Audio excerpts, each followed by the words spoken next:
Judge Clymer. Here. Mr. Barlow for our prayer. Father, we thank you again for the blessings of this day. We thank you for the opportunity we have to serve. We pray you be with us as we make decisions that will be good for the county and good for all and good in your light. Father, we're so thankful for all our county employees, for their dedication and the job they do to meet the needs and provide the services for McCracken County. We especially ask a blessing on our first responders for the work they do and putting their lives on the line for every day when they go out to protect us and to respond to emergencies. So in Jesus' name we pray. Amen. Yeah. All right, stand and join us in the Pledge of Allegiance, please. I pledge allegiance to the flag of the United States of America and to the republic for which it stands, one nation, under God, indivisible, with liberty and justice for all. Consent agenda. It is ordered to approve the consent agenda for May 27th, 2025, McCracken County Fiscal Court. Motion. Second. Any discussion? All in favor, aye. Aye. Opposed, no. That carries. It is ordered that the necessary cash transfers in the amount of $550,000 be made in order to pay county bills and payroll approved May 27th, 2025. So move. Second. Discussion? All in favor, aye. Aye. Aye. Opposed, no. That carries. It is ordered to approve the voucher claims register from May 12th, 2025 to May 27th, 2025 to show county bills in the amount of $756,404.88 were paid. Motion. Second. Now, that's not the number that's on my... $764,404. Maybe I heard you wrong. I may have said it incorrectly. I'm sorry. All right. All in favor, aye. Aye. Opposed, no. That carries. Discussion, GPED. We've got Bruce Wilcox here to enlighten us this evening. That was quick. That's why I we didn't like want to it. keep you waiting. You charge a lot. I appreciate that. You know it's a bargain. Well, good evening, everyone. Thank you so much for allowing GPED to come and present to the fiscal court. I think it was February 17th that we last did our update to you, so the comments tonight will be reflective from February 17th up through today. So since we met last time, we actually had an announcement. Back on February 27th, we announced the sale of land in Commerce Park to Marquette Transportation. Marquette purchased about 5-acre tract there.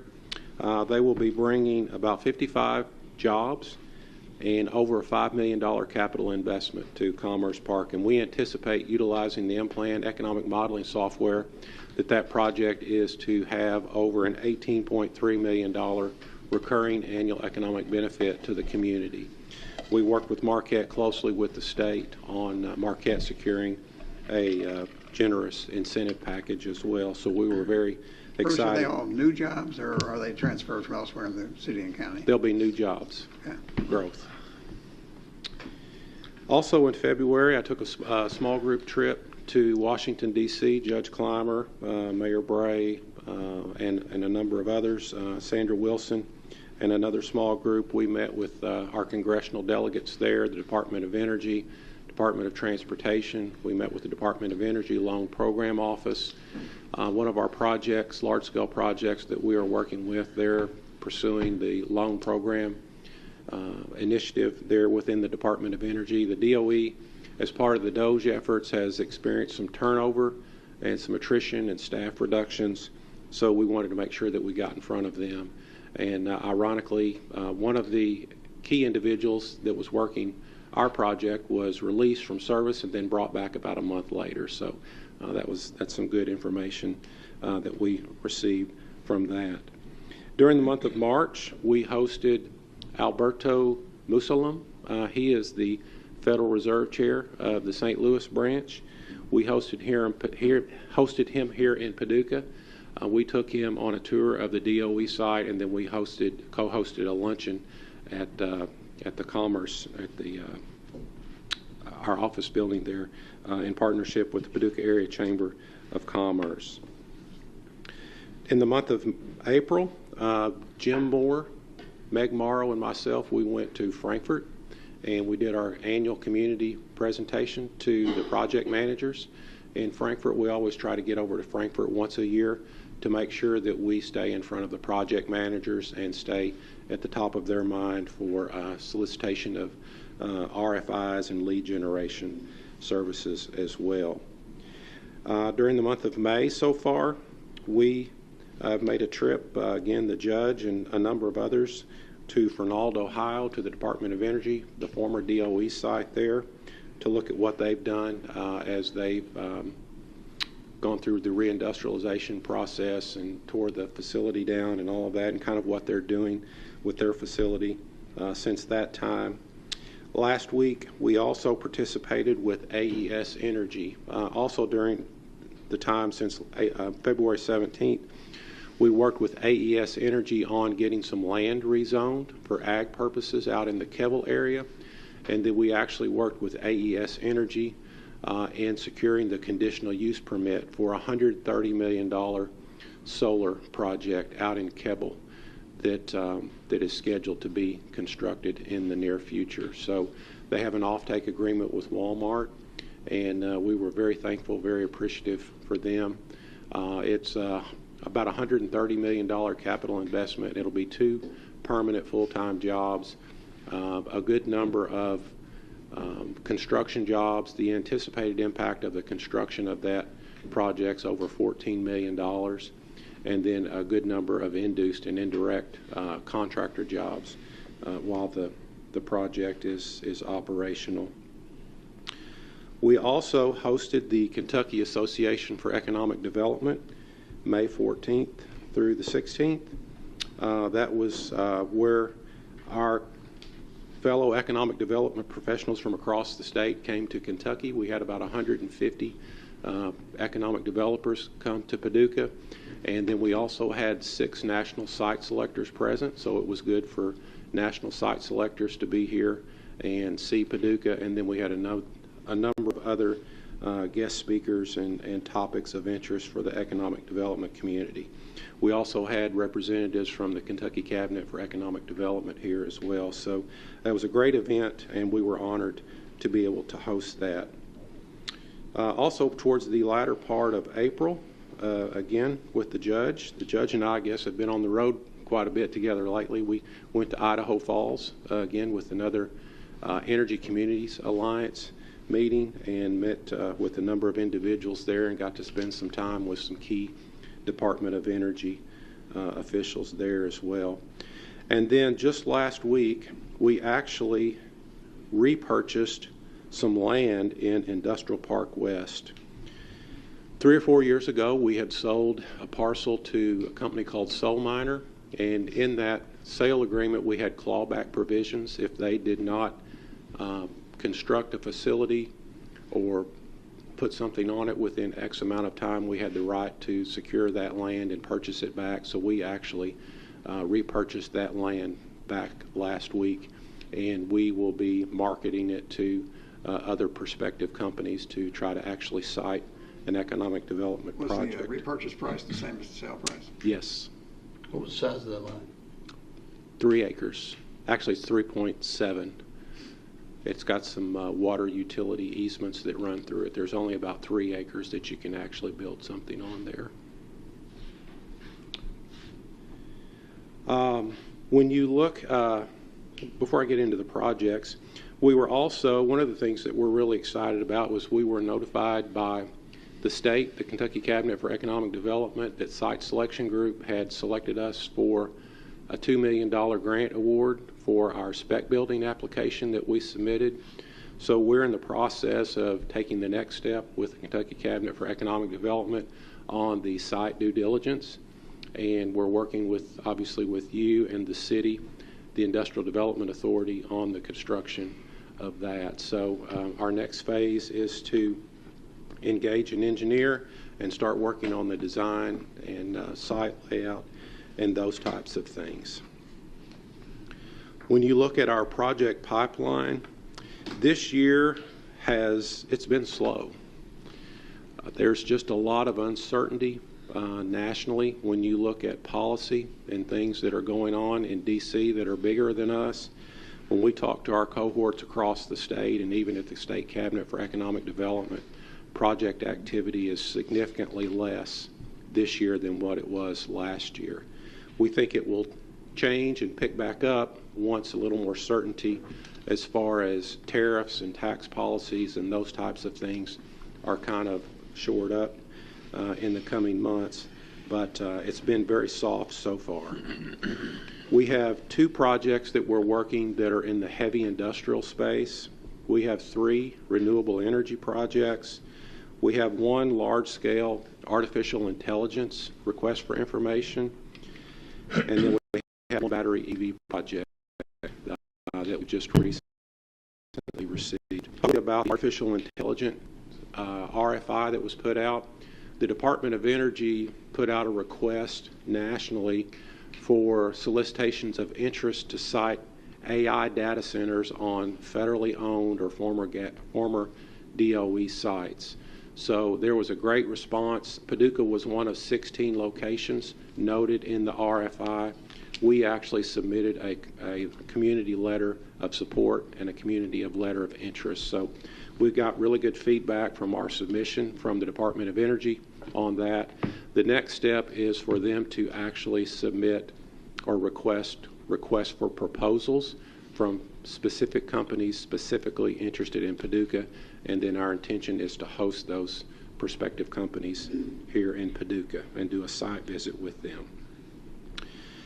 My cohort and partner, Jim Moore, he's been very busy out on the road.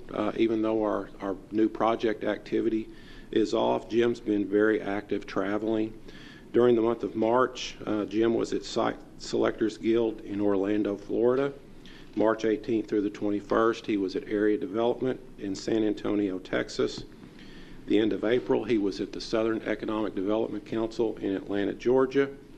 Next Gen Consultants in Kansas City, Missouri, the first part of May. He partnered with the Kentucky Cabinet for Economic Development at Select USA in Washington, D.C.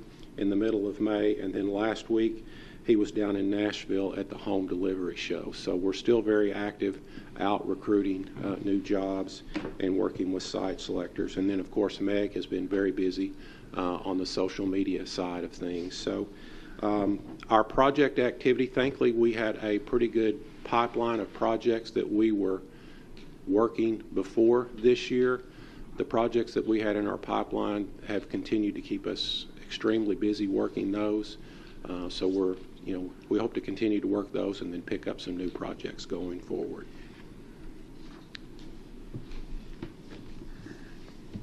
What was the response you got when you met with the state to give their annual update? Did they sit and listen, or did they ask questions, and they seem interested in anything more? Sure, it's very good. So it's really encouraging because you can see progression from year to year to year. One of the things that we're able to show them that they really liked was the progression at the Triple Rail site, the clearing and grubbing. You know, we're spending $4.2 million on that. The site is about 60-70% complete. The contractor has 22 to 25 business days. They say once it dries up and gets to where they can start moving dirt again. But they were really excited to see that, and then other things that we've continued to do in our community. So we've received very well. So you felt good about the response you got from them? Very much so. Good. Meg's actually meeting with them in Hopkinsville today at a regional turf meeting. So very good engagement with the state. It's called a regional turf meeting.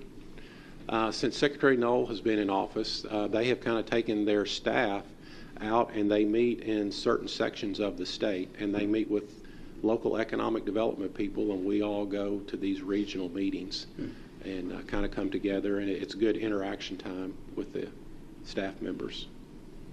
What's the timeline on the solar project?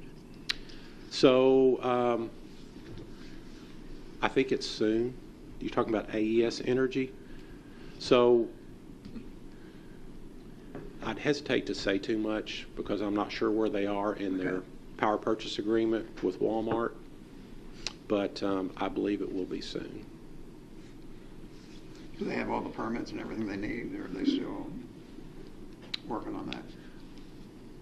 As far as down in the deeds, and weeds in the details, I'm not sure, but I know that the two big steps were, one, getting the land rezoned, and then two, getting the conditional use permit. So I think those being the two biggest obstacles, they've been overcome. So as far as their construction permits and all of that, I doubt very seriously they've gotten those yet, just because this was literally last Monday or Tuesday when we had that meeting. So I think they've got to go through the next step then. So solar plant can locate in Jackson Purchase jurisdiction but do a direct sale to a Jackson Purchase customer? So they're building the solar farm. It's a 60 megawatt solar farm out in Kevel area, which is in Jackson Purchase Electric service territory, or Big Rivers service territory. They're actually having to construct some equipment that will be a benefit, I believe, to Big Rivers Electric. But then that will ultimately get it into the MISO, the Mid-Continent Independent Systems Operator Network, through which Paducah Power can source their electricity and their power as well through LG and EKU. It kind of goes back to our ragu sauce analysis that we alluded to. It surprises me that a particular customer can benefit from that as opposed to distributor. Yeah, I think most people would tell you that electrons usually go to the closest consumption point. Right.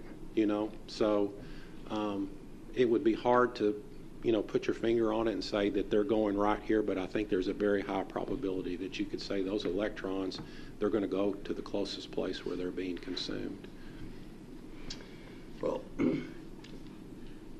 so you've gone up 55 jobs. 55. And what's your number now? So that brings us up to 965 jobs. And I did not bring my sheet with me this time, but I believe it's about 1,600 jobs in total by the time you count the induced and indirect benefits associated with those. Average rate of pay of over $52,000 a year. And I believe it's $550 million of capital investment. That does not include the solar project.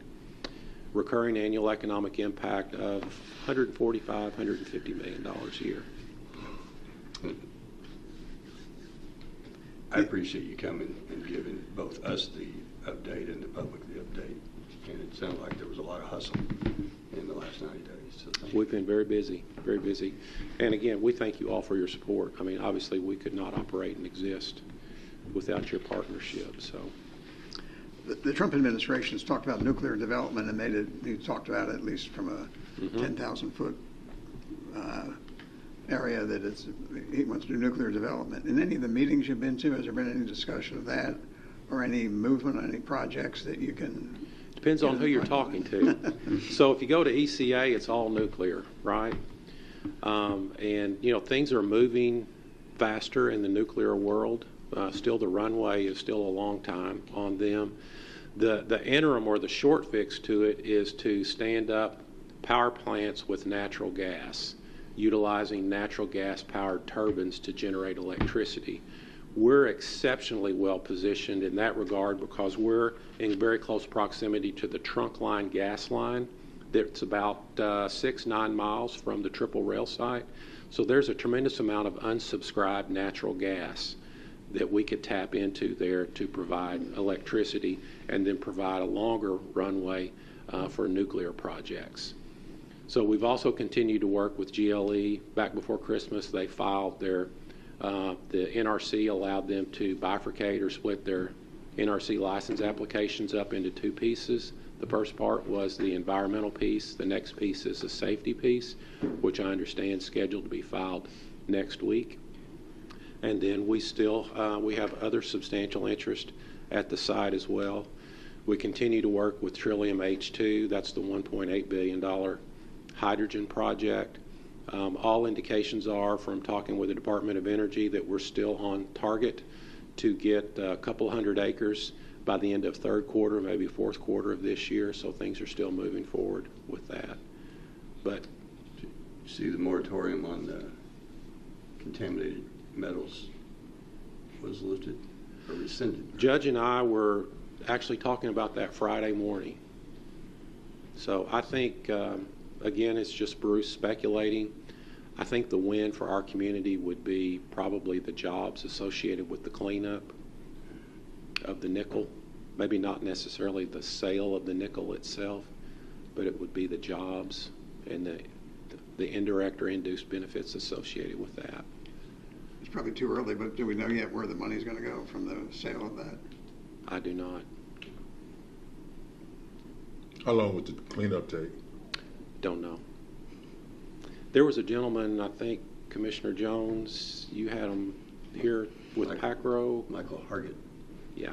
Yeah, he'll probably be knocking on your door, I'd say, in the next 3 or 4 weeks. Okay. But yeah, that could be a great impact. You remember, I'd hate to put you on the spot, you didn't bring your sheet, whatever's on that. I struggle with these large numbers, but you remember roughly how many tons of nickel there is I don't. at the site? I don't. It's math. You remember? It's 8,000 tons of surface contaminated nickel and 10,000 tons of volumetrically contaminated nickel. I think I said that right.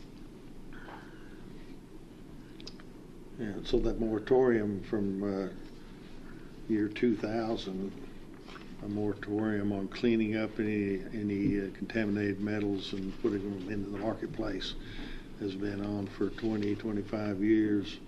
Just last week, I guess, it was lifted, and we've had our eye on that because of the 18 tons.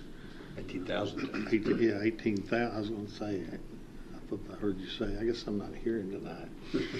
18,000 tons, 18 tons. So 18,000 tons of nickel.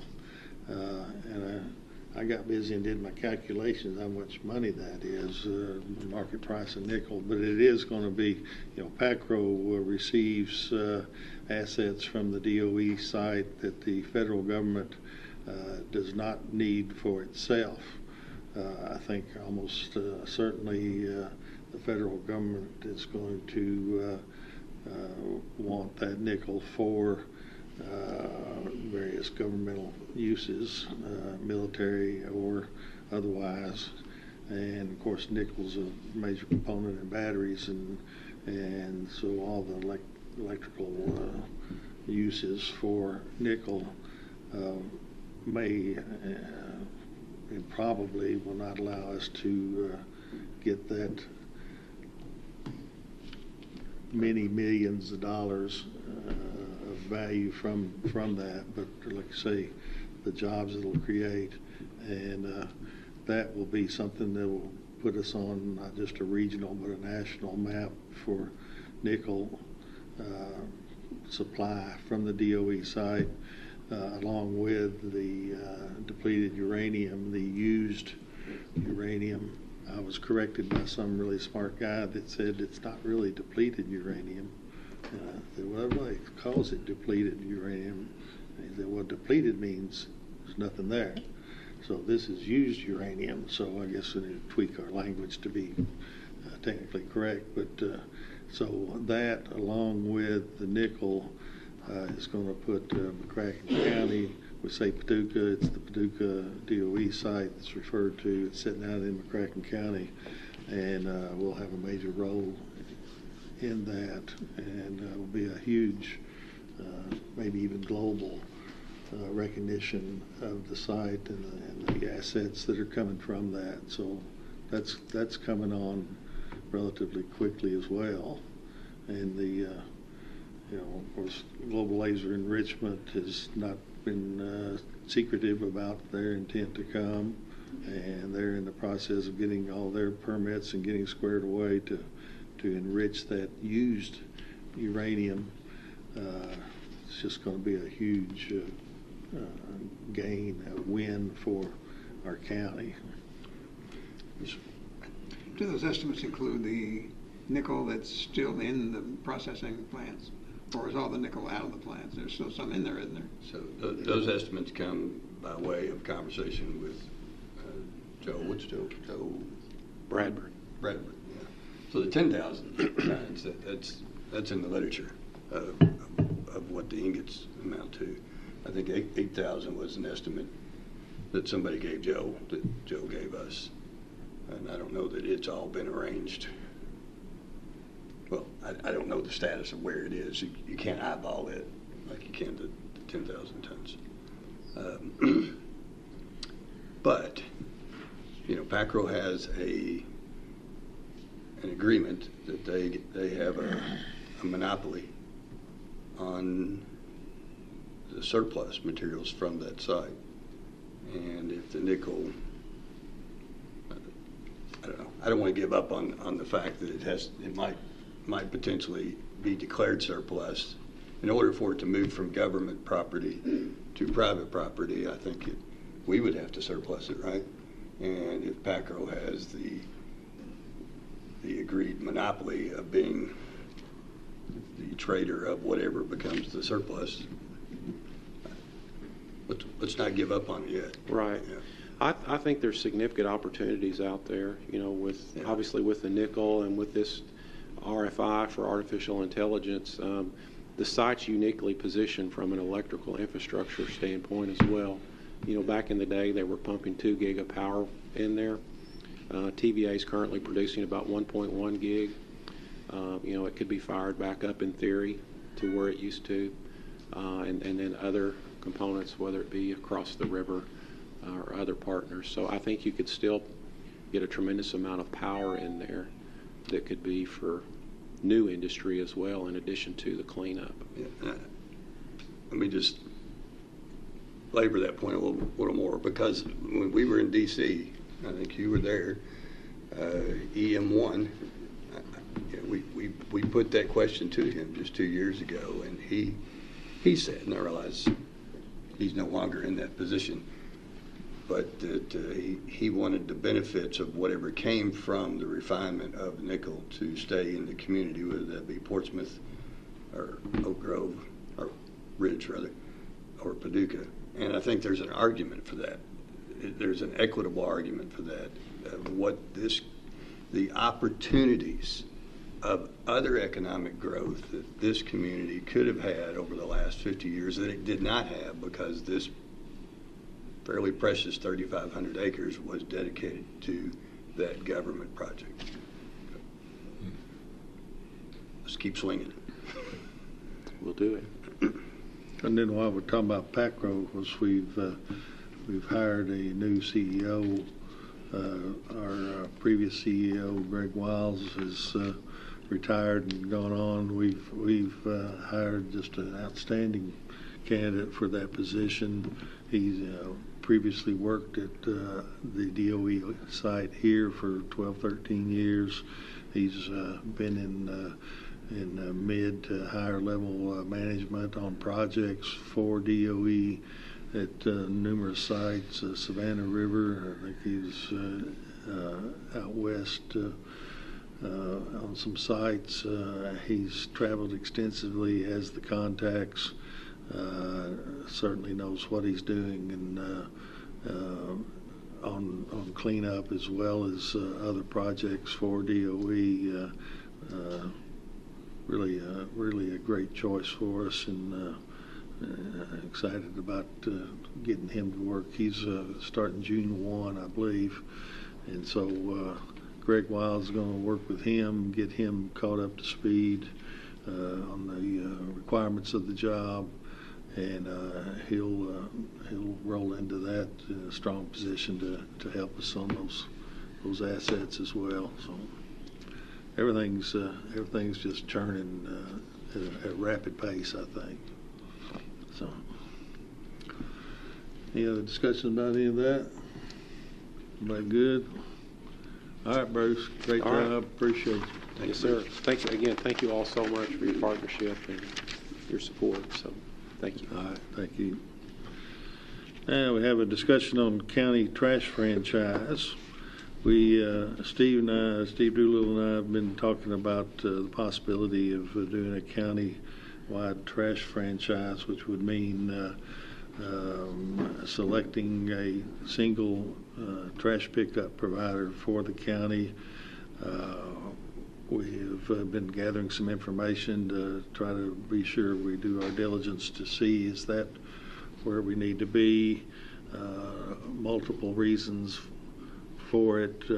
One is that we have several providers now. I guess the major provider, just to be frank about it, I hear a lot of complaints about their service, and they continue to have complaints about the pickup,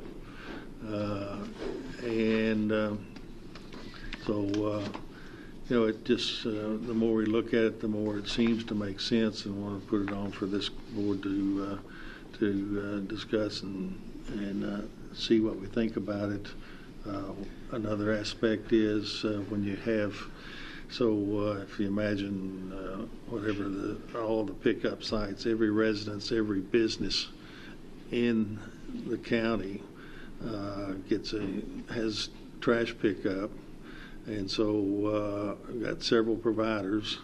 So one provider is going down, say, a subdivision street, and maybe half or 2/3 of the residents there use that one provider.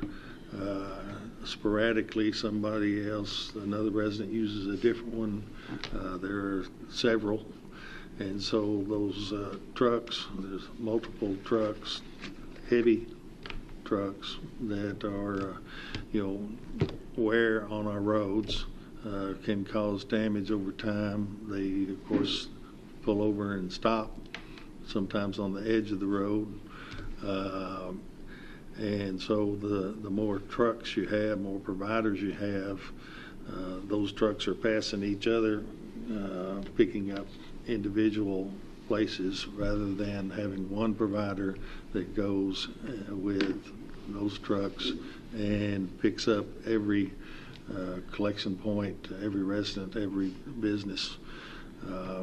We believe there should be economies of scale there in providing one provider with all of that business. We would send out for proposals as to that if we decide that's the way we want to go. I believe it's almost assured that we would have better service from that. There's one provider would be responsible for all the trash collection in the county. The city, of course, has their own trash collection in-house, but everything in the county to one provider that we would certainly have some control over and could certainly assist in motivating them to do a excellent job. I think that the costs certainly would not increase, I believe, and perhaps decrease. There's also this thing that's going on in the community of people complaining about their service pickup to various providers, and so Joe Jones out here and Jill Brown over here decide, well, I'm going to switch to somebody else, and those drivers have to keep up with what cans they're picking up and what they're not. It's just kind of a cluster of error-prone activity. I think we need to look strongly at it and see if it could provide a better service for the community. One other aspect is garbage dumps, illegal garbage dumps, and that can be somebody, throwing a mattress out on the side of the road that they don't want anymore, or a chest of drawers, or a TV, or whatever. People that don't use a provider, or they have extra trash or whatever, that we could cut down, perhaps come close to eliminating that, because then we have to get out and get busy to clean up some of that that's dumped illegally. It's difficult. Sometimes people will leave their mail in their trash. Makes it a little easier to determine who dumped the trash. Typically, they don't leave their name and phone number when they dump this stuff, but so I don't really see a downside to it. And of course, if we were to try it for a period of time, we don't see the benefits that we thought there would be, then we can always rescind that. It would just require an ordinance to get that set up for a franchise. Take competitive proposals, who we think would be both the best value as well as the best service, the cheapest and best, two criteria, and set out parameters that they have to meet. And that's kind of. You have anything, Steve? You want to add to any of that? Yeah, I think it's a good idea to look into it, because we've all probably gotten phone calls about delayed pickups, that there are 2 or 3 days delay in pickup. Prices. I know my refuse pickup has gone up to over $80 for every 3 months. I've seen some who said they pay over $100 for 3 months. And I just think it's something we need to look at. I think if we have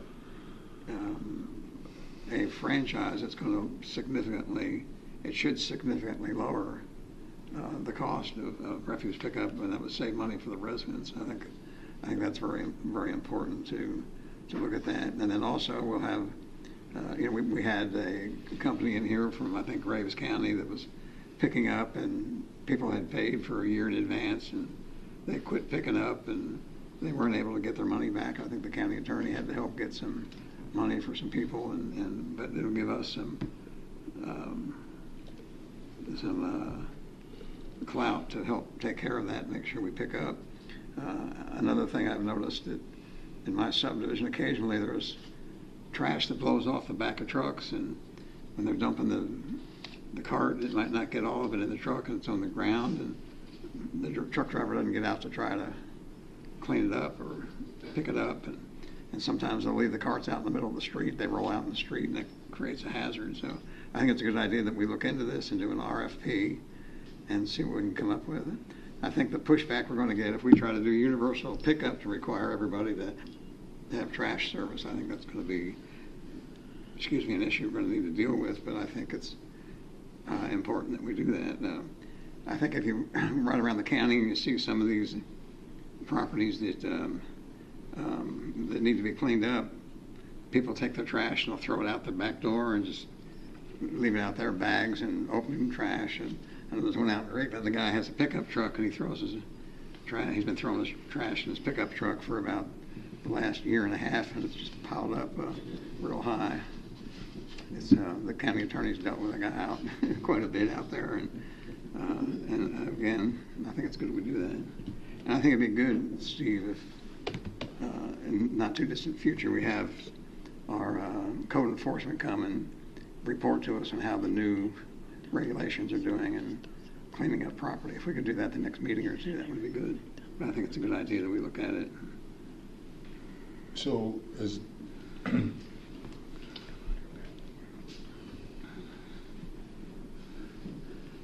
the service sucks. The folks that I've talked to, and I'm sure you guys have, I don't know, but when your garbage starts piling up, it opens to all kind of critters come out of the woodwork, right? So how many services out there, how many companies out there do you think are there to choose from? And the other point of it, how long has it always been this way? Has it always been where if I live out in the county, it's up to me to find a trash service, and then I sign up whatever I negotiate, if you even negotiate, it may be just a set price. I'll come by and get your garbage for, I don't know, $100 a month. Has it always been that way? The county hasn't had like the city, the county hasn't taking that responsibility on? And, you know, we're thinking about it now, but No, sir. It varies as to how many we have operating. They have to file reports annually with the county, and they're typically there's two bigger haulers, and then there are anywhere from 2 to 4 smaller haulers that have little parts of McCracken County. It's an open system, and we McCracken County, we don't have our own solid waste department. We've never had personnel or equipment, and we've just allowed the market to attempt to take care of the system. so are they rated 5-star, 4-star? By us? I mean, is there a matrix for them? No. Or they just No. And so when you look at what other Kentucky counties do, some counties do non-exclusive franchises. They allow more than one. But when they do that, they typically have a franchise ordinance that has a series of requirements that go to equipment, personnel, staffing, customer service, I would dispute think so. resolution, a number of things that, frankly, we've been pretty weak on those sort of initiatives.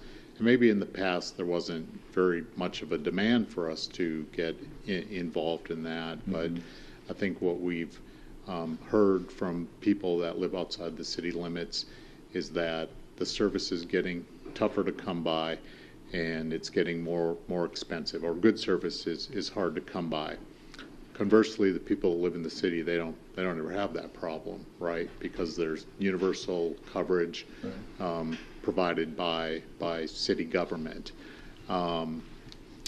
So when the judge and I, we've met with some industry folks, and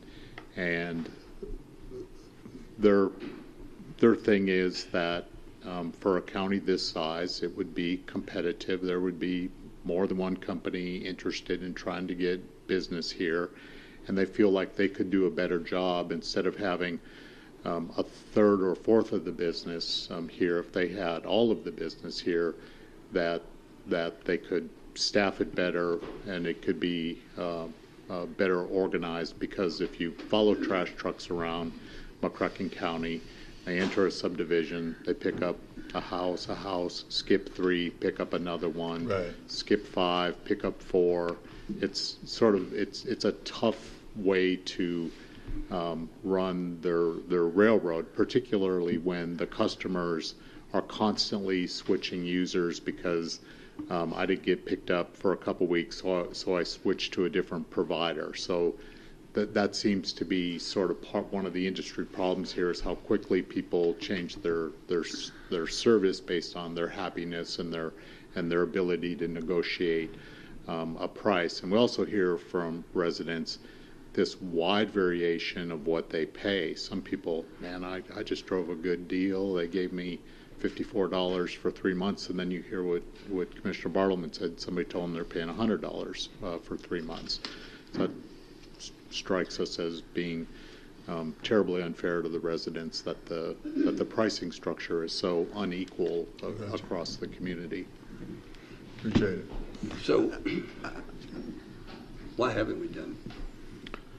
I think because Not we, but I mean the county as a whole, over the past 25 years, why hasn't we moved that I direction? think the system, sort of worked. There were a number of companies that operated here that didn't have staffing issues or those kinds of challenges, and they provided a good service at an acceptable price, and the county never got involved.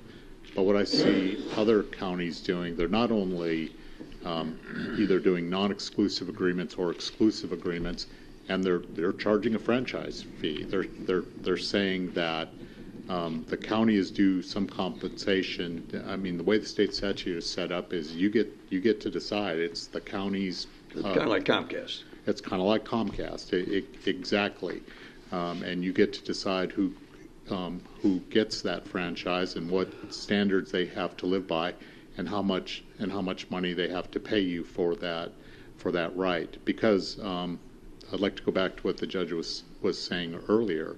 We have a tremendous amount damage on our roads from trash trucks. We're not compensated by the companies for that damage. And what really hurts, you take any average subdivision out there in McCracken County, and there might be 3 or 4 providers in that neighborhood. So instead of one truck going through on Tuesday and picking up all the cans, there might be a garbage truck in that neighborhood 4 out of 5 days a week picking up trash. So we're getting that extra truck traffic on our roads, which is an incredibly expensive asset that we take care of. Which could be a brand new 18-year-old driver. Be a brand new driver. Trying to figure out a new route. I see the safety advantage to have. So it's not only it's just having a franchise system would seem to bring some efficiency to the entirety of the system and some fairness to the residents of McCracken County for somebody out there paying for those roads that have been just chewed up by garbage trucks. But it would be a voluntary program. You would have. I think that's a decision point for the fiscal court as to whether or not you require universal coverage or not. Some of the industry folks we talked to, yes, universal coverage makes your business more attractive. And I completely echo what Commissioner Bartleman said. You can correlate our properties that have code enforcement problems. They don't have trash pickup. They don't pay for it. So we know that stream is going somewhere. They're either burning it, tossing it out the back door, burying it illegally, or they could take it to Republic themselves. They can, and I guess we can find out how many of those people they actually see. But I know this. We have an employee and 3 inmates that go out every day and pick up household trash beside the road. Again, the taxpayers of the county pay for that, for us to drive around with inmates and pick up trash because people just dispose of it off the side of the road. I think there was a proposal many years ago, maybe even 30 years ago or more, for universal pickup in the county, but it was not very popular because at that time rates were not an issue. There were service issues and there was a lot of opposition to it and never went anywhere. I think another thing that you told me, Steve, is that the city is negotiating for a new dump station to dump them, and this may be a good time to do this. That it may help reduce prices and help that. Yeah, I think if we acted now, the timing is good. Spoke with the city's public works director. They have a franchise just for transfer stations, and that franchise is due, and they're going to be rebidding that service in the coming year. So that might be an advantageous time for us to also enter the market, because companies with transfer stations might see a real opportunity here to strike some really good pricing. I think trash pickup is a very competitive business, and it could be that we have 4 or 5 big companies come in and submit proposals. I think that's conceivable. One of the questions we asked one of the industry gentlemen we were speaking to is, how much pushback are we going to get from the industry about saying, hey, we want to do an exclusive franchise. He said, we deal with this all over the state, and he said, I'd rather have the entire business rather than a small piece of it. It's much more efficient for them to do it that way. Where do we go from here? What do you need us to do? Or what do you? I think what we need to do is collect some sample RFPs that have been pushed out by other Kentucky counties, pass those around, and then I think when we go through that, we'll get sort of a sense of what are the essential questions that you have and how you want to approach this. The ones I've looked at, or the franchise agreements I've worked at, there's a wide spread of sort of local government policy. There's one county out there, right in their franchise, they regulate price. They got a franchisee to agree to that. Other ones I don't see do that. Henderson County I was looking at earlier today, they have a non-exclusive franchise. they just set forth a set of rules by which the companies have to agree to, and they charge a 5% It's really not a franchise. it's a license. You can collect trash in our county if you do the following. If you can things. abide by these things and pay us 5% of your gross, that's in addition to occupational licensing and payroll taxes. You have to pay us a franchise fee. We don't do that. I think in some counties they have an exclusive franchise, and again they exact. I saw one county they get 5.5% off their exclusive agreement. Do we have dumpsters located? Public dumpsters? We don't. We see that strategy in some rural counties where they have dumping points established. So the company doesn't go pick up trash. You take your trash to a series of dumpsters, and that's how they deal with that problem. My sense is we're probably not one of those counties. Yeah, because I'm not suggesting we're. I remember when Henderson County went to the franchise, and that was a big rubbing point. Is that they did away with the dumpsters, and so now you had to pay somebody. there are some of the smaller counties around McCracken I noticed still use that system of there's just a set of dumpsters strategically placed across the county, and people take their trash to those locations. That's far better than not having any service available.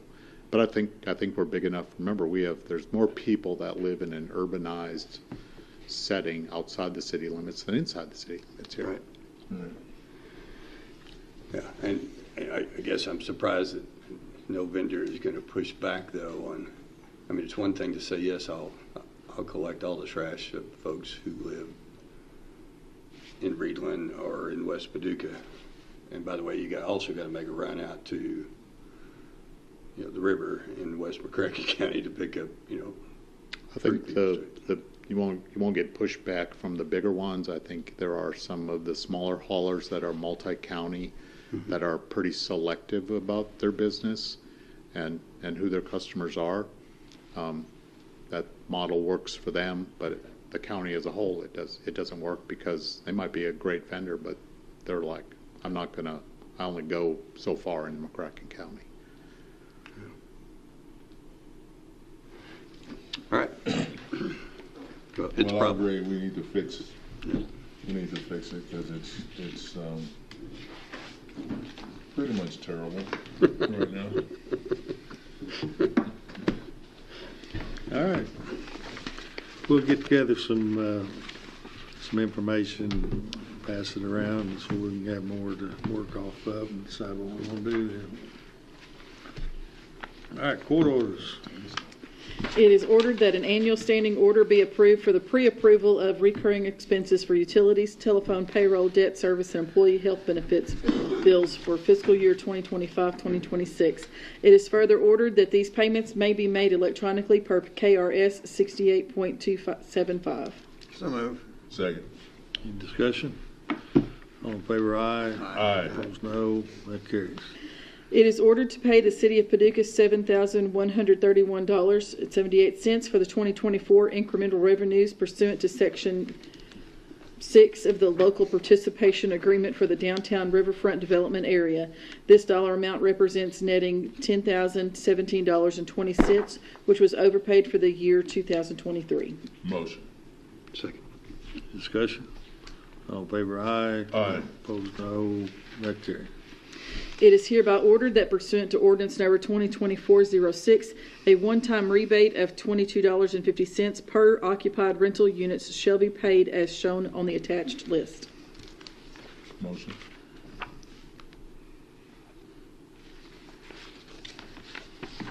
Is there a second? No second. I'll second. Any discussion? All in favor, aye. Aye. Aye. Opposed, no. That carries. It is hereby ordered that pursuant to ordinance number 2024-06, the appellants on the attached list are approved for refunds as ordered by the Paducah McCracken County 911 Parcel Fee Appeals Board. Motion. Second. Any discussion? All in favor, aye. Aye. Opposed, no. That carries. It is hereby ordered that pursuant to ordinance number 2024-06, the appellants on the attached list are approved for refunds as reviewed by the Office of the Judge Executive. Motion. Second. Any discussion? All in favor, aye. Aye. Opposed, no. That carries. It is ordered that the treasurer is authorized to transfer $27,001,230 from the debt fund to the sports park funds, the same being bond proceeds received for use on that project. Motion. Second. Discussion? All in favor, aye. Aye. Opposed, no. That carries. I've got a question going back to the 911 fee rebates. They're coming out of the money they paid, not the general fund, right? Okay. Late order G, it is ordered that the treasurer is authorized to transfer $803.40 from the general fund to the Department of Justice Fund. The federal asset forfeiture dollars being received by ACH through SAMS are automatically deposited into the general fund. Motion. Second. Discussion? All in favor, aye. Aye. Opposed, no. That carries. Ordinance. Second reading, Commonwealth of Kentucky, McCracken County Fiscal Court, ordinance number 2025-07. An ordinance amending McCracken County ordinance number 2024-02 by making revisions to the proposed fiscal year 2024-2025 operating budget by modifications in receipts from car rental, county road aid, jail contracts with counties, sheriff excess fees, and E911 fee in strict compliance with the mandates of Kentucky Revised Statutes, Chapter 68. Summary, the present ordinance makes revisions to Ordinance 2024-02, McCracken County proposed fiscal year 2024-2025 operating budget pertaining to a modification in receipts from car rental, county road aid, jail contracts with counties, sheriff excess fees, and E911 fee. Certification, it is hereby certified by the McCracken County Fiscal Court that the present summary represents an accurate official statement of the main points of and contents of ordinance number 2025-07. Public inspection, ordinance number 2025-07 shall be available for public inspection in its whole and complete form in the McCracken County Judge Executive's office during ordinary business hours. Motion. Second. Discussion? All in favor, aye. Aye. Opposed, no. Aye. That carries. Another ordinance, first reading. First reading, Commonwealth of Kentucky, McCracken County Fiscal Court, ordinance number 2025-08, an ordinance setting and establishing the proposed fiscal year 2025-2026 operating budget for the funding of all McCracken County governmental operations prepared in strict compliance with the mandates of Kentucky Revised Statutes, Chapter 68. Summary, the action taken by the present ordinance is required by Kentucky Revised Statutes, Chapter 68, and is carried out in strict compliance with the same. After detailed investigation by the McCracken County Fiscal Court into each separate activity of the county and necessary funding requirements for the provision of the same, a proposed county budget is now prepared and submitted for approval of the Fiscal Court with expenditure allocated to budget units as classified below. 01 General Fund. General Government, $8,431,957. Protection of Persons and Property, $933,559. General Health and Sanitation, $533,768. Social Services, $360,000. Recreation and Culture, $2,276,163. Airports, $120,000. General Services, $1,396,109. Contingent Appropriations, $500,000. Fringe Benefits Employers Share, $1,927,570 for a total of $16,479,126. 2. Road Fund, Roads, $3,511,157. Capital Projects, $410,000. General Services, $2,000. Fringe Benefits Employer Share, $749,570. Total, $4,672,727. 3, jail fund, protection to persons and property, $7,366,845. General services, $4,000. Fringe benefits employer share, $2,557,147. Total, $9,927,992. 4, local government economic assistance fund. Social services, $326,500. Contingent appropriations, $100,000. Total, $426,500. 6, state grant funds. Social services, $514,000. Total, $514,000. 14, sports complex project, recreation and culture, $56,005,000 for a total of $56,005,000. 18, sheriff's fund, general government, $5,138,323. General services, $2,000. Fringe benefits employer share, $2,464,962 for a total of $7,605,285. 27, economic assistance fund, contingent appropriation, $400,000. Total, $400,000. 29, juvenile justice fund, protection to persons and property, $35,000. Contingent appropriations, $10,000. Total, $45,000. 78, transient room tax distribution, recreation and culture, $3,685,551. Other county liabilities, $1,214,690. Contingent appropriations, $250,000. Total, $5,150,241. 79, CC permanent storage fees. General government, $112,824. Total, $112,824. 82, E911 fee. Protection to persons and property, $1,197,180. Total, $1,197,180. 84, ARPA general services, $2,800,000. Total, $2,800,000.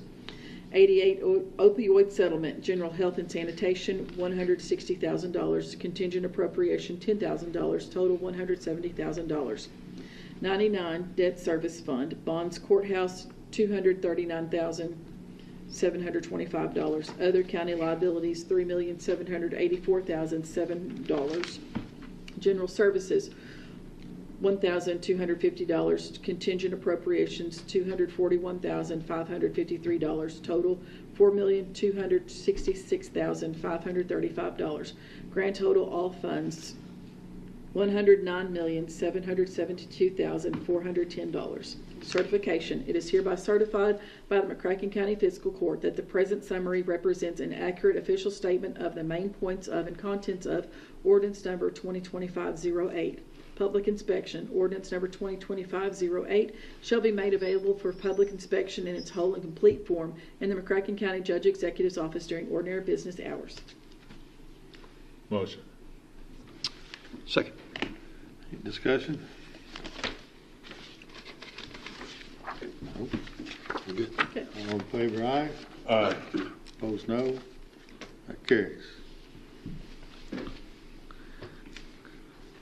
That's the first reading. So we'll have it back again in 2 weeks, minus a day. We'll get back on our regular schedule.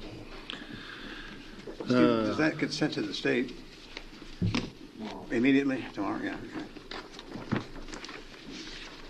Okay. We have a need for executive session. My questions were answered. We have none. Is there a motion to adjourn? Yes, sir. Motion. Second. All in favor, aye. Aye. Aye. No. That carries.